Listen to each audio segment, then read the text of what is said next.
Well, here's a kind of shocking story that's received almost no attention and is pretty ominous. Government data from around the world show that so-called all-cause deaths are running well above normal. This is happening in Western Europe, for example. What explains this? What could explain it? These are not deaths from COVID. These are deaths directly. These are deaths from some other things. What are they?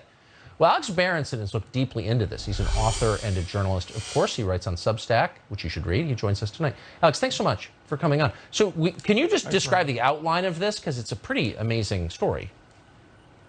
So yeah, I mean, this is complicated, Tucker, and there's several cross currents here, and I know I don't have a lot of time. And I really am exploring this and have explored this a couple of times on the Substack, and I'm going to go back into that again. But let me quickly tell you what we know, which is in the big countries in Western Europe, in several of the big countries in Western Europe, notably the UK and Germany, which are the two of the largest by population, deaths are suddenly running higher than normal.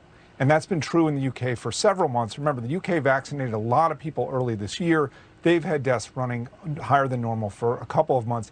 Germany, the vaccinations happened closer to the spring, and they've had deaths higher than normal in September. We don't know why. In the UK, where there's more data, it looks like there's a lot of cardiovascular deaths that are driving this. We don't know what that means. In the US, there has been an excess in mortality in people under 50 that has gone on for 2 years now, and we have a terrible number of deaths happening in people that age. Some of those deaths are COVID. Some of those deaths appear to be lockdown related, or i.e. Drug overdoses, which we know are running really high. But in the last few months, even as COVID deaths fell in the spring, deaths in that age group remained very high in the US. This is, and again, there's a couple possibilities. One possibility is that some COVID deaths are being miscounted, although we count COVID deaths very aggressively. Another possibility is that it's these lockdown/drug overdose deaths, although Europe doesn't have nearly the problem that we do with that. Another possibility, and I hesitate even to say this out loud, Tucker, because I know what the response will be, is that this is cardiac related and it is something to do with the mass vaccination campaigns.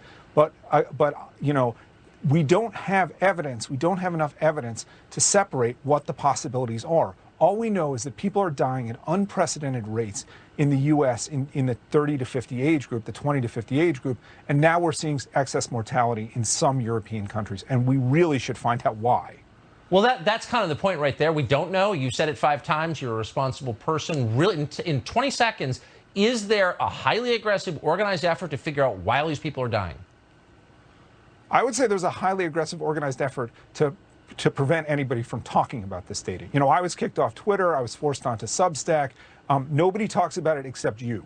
And I don't know why that is either. Well, I think it's the weirdest thing I've ever seen. I mean, I don't know what's causing it, but if people are dying, we should know why. And I think that's your premise as well, and I'm grateful. It's pretty important. You keep asking. Yeah. Thanks, Tucker. Yeah. Do people die? Yeah, it's important. Alex Berenson, thank you very much.